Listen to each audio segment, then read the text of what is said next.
आजच्या धावपळीच्या जीवनात ना ताण, जबाबदाऱ्या, कधीकधी एकटेपणा या सगळ्याचा सामना करताना आपल्याला अनेकदा काही सवयींचा आधार घ्यावासा वाटतो.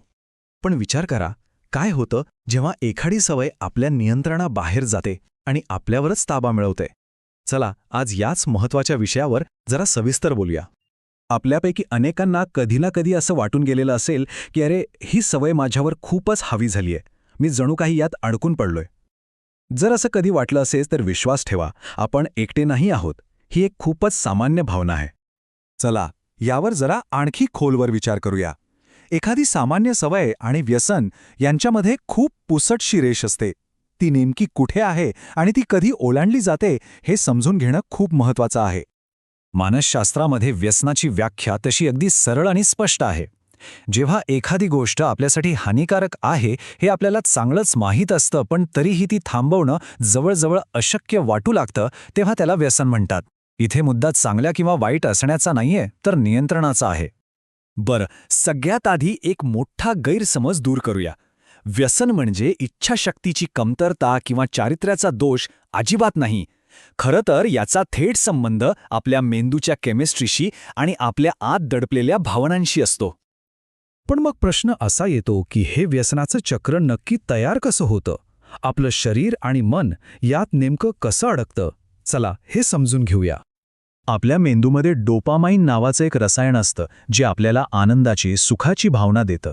जेव्हा आपण व्यसनाधीन गोष्ट करतो तेव्हा या डोपामाइनचा प्रवाह एकदम वाढतो आणि आपल्याला तात्पुरतं का होईना पण छान वाटतं. मग मेंदूला हे सुख पुन्हा हवंसं वाटतं आणि त्यातूनच सवय लागते. हळूहळू त्या गोष्टीशिवाय आपल्याला नॉर्मलच वाटत नाही आणि ती गोष्ट न केल्यास त्रास होऊ लागतो. हा त्रास टाळण्यासाठी व्यक्ती पुन्हा त्याच गोष्टीकडे ओढली जाते आणि हे चक्र न थांबता सुरूच राहतं. व्यसनाचे मुख्यत्वे 2 प्रकार आहेत, जरी त्यामागे काम करणारी आपल्या मेंदूची यंत्रणा बऱ्यापैकी सारखीच असली तरी. एक आहे पदार्थ व्यसन, म्हणजे जसं की दारू, तंबाखू किंवा काही औषधं. आणि दुसरं जे आजच्या काळात खूप जास्त वाढलं आहे ते म्हणजे स्क्रीन व्यसन. Mobile, social media, web series किंवा ऑनलाईन गेम्स ही दोन्ही व्यसनं आपल्या समाजात खोलवर रुजलेली दिसतात. या दोन्हीमध्ये काही महत्त्वाचे फरक आहेत बरं का. पदार्थ व्यसनात शारीरिक आणि मानसिक दोन्ही प्रकारचं अवलंबित्व असतं, तर स्क्रीन व्यसन हे मुख्यत्वे मानसिक असतं. आणि एक महत्त्वाचा मुद्दा म्हणजे आपला समाज पदार्थ व्यसनांना एक कलंक मानतो, पण स्क्रीनचा अतिवापर अनेकदा अगदी सामान्य समजला जातो. विशेषतः महिलांच्या बाबतीत तर हे खूपच दिसून येतं. आता आपण येऊया सगळ्यात महत्त्वाच्या प्रश्नाकडे, लोक व्यसनाच्या आहारी का जातात? याचं उत्तर असं आहे की प्रत्येक व्यसनाधीन सवयीमागे एक कोणतीतरी भावनिक गरज दडलेली असते. पुरुषांमध्ये अनेकदा असं दिसतं की भावना व्यक्त न करण्याची सवय, अपयशाची भीती किंवा मजबूत दिसण्याचा जो सामाजिक दबाव असतो ना, ही व्यसनामागची काही प्रमुख कारण असू शकतात. याउलट महिलांमध्ये भावनिक दुर्लक्ष, सतत देणाऱ्याच्या भूमिकेत असणं, स्वतःसाठी अजिबात वेळ नसणं किंवा आपली स्वतःची ओळखच हरवल्याची भावना यांसारखी कारणं जास्त आढळतात आणि त्यांचं व्यसन अनेकदा जगाच्या नजरेआड अगदी शांतपणे वाळत राहतं. म्हणूनच हे समजून घेणं खूप गरजेचं आहे की व्यसन ही मूळ समस्या नाहीये, ते केवळ एक लक्षण आहे आतमध्ये दडपलेल्या आणि कधीही न बोललेल्या वेदनेचं. मग यातून बाहेर पडण्याचा मार्ग काय? तर व्यसनमुक्ती म्हणजे फक्त एखादी सवय सोडणं नाहीये, तर ते आहे स्वतःशी तुटलेलं नातं पुन्हा एकदा जोडणं. हा प्रवास 5 महत्त्वाच्या टप्प्यांमधून जातो. पहिला टप्पा आहे समस्येची ओळख होणं, म्हणजे प्रॉब्लेम आहे हे मान्य करणं. त्यानंतर येतो तिचा स्वीकार. तिसरा टप्पा म्हणजे त्या सवयीसाठी नवीन आरोग्यदायी पर्याय शोधणं. चौथा म्हणजे निवडलेल्या नवीन पर्यायांचा सातत्याने सराव करणं. आणि 5वा, जो अत्यंत महत्त्वाचा टप्पा आहे, तो म्हणजे कुटुंब, मित्र किंवा तज्ज्ञांचे समर्थन मिळवणं. चला तर मग हा प्रवास सुरू करण्यासाठी काही सोप्या आणि व्यावहारिक उपायांबद्दल बोलूया, जे कोणीही अगदी सहज वापरू शकतो.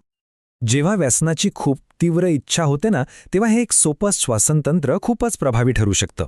फक्त 4 सेकंद श्वास आत घ्या, 4 सेकंद रोखून धरा आणि 6 सेकंदात अगदी हळूवारपणे सोडा. हे तंत्र काही मिनिटातच आपलं मन आणि शरीर दोन्हीला शांत करतं. यामागे एक साधं मानसशास्त्रीय तत्व आहे. जेव्हा एखादा ट्रिगर येतो, म्हणजे सवयीला चालना देणारी घटना घडते, तेव्हा जुनीच प्रतिक्रिया देण्याऐवजी आपण जाणीवपूर्वक एक नवीन निवड करायची. उदाहरणार्थ, ताण आल्यावर सिगारेट ओढण्याऐवजी चालायला जाण्याचा पर्याय निवडणं. सुरुवातीला एक छोटासा 7 दिवसांचा आराखडा बनवता येतो. स्वतःला फक्त 3 प्रश्न विचारायचे आहेत. मी कोणती एक सवय कमी करण्यावर लक्ष केंद्रित करणार आहे? जेव्हा ती सवय करण्याची इच्छा होईल तेव्हा त्याऐवजी मी काय करणार आहे? आणि या प्रवासात मला कोणाचा आधार घेता येईल? आणि ही गोष्ट नेहमी लक्षात ठेवा, मदत मागणं ही कमजोरी नाही, तर ती ताकदीची निशाणी आहे. कुटुंब, मित्र किंवा तज्ज्ञांचं समर्थन या प्रवासात आपल्याला खूप मोठी शक्ती देतं. आज आपण जी काही माहिती पाहिली ती सांगली येथील भारतीय समाजसेवा केंद्र म्हणजेच BSK आणि तिथले पुनर्वसन मानसशास्त्रज्ञ डॉक्टर अजित पाटील यांच्या सखोल कार्यावर आणि अभ्यासावर आधारित आहे. तर या संपूर्ण चर्चेचा सार काय आहे? पहिली गोष्ट, व्यसन हा चारित्र्याचा दोष नाही. दुसरी, बदल कधीही शक्य आहे. तिसरी, उचललेलं प्रत्येक लहान पाऊल महत्त्वाचं आहे. आणि सगळ्यात महत्त्वाचं, या प्रवासात स्वतःशी प्रेमाने आणि सहानुभूतीने वागा. जाता जाता एक विचार सोडून जातोय. आज याच क्षणी स्वतःच्या आरोग्यासाठी आणि आनंदासाठी अशी कोणती एक लहानशी पण नवीन निवड करता येईल यावर नक्की विचार करा. परिस फाउंडेशन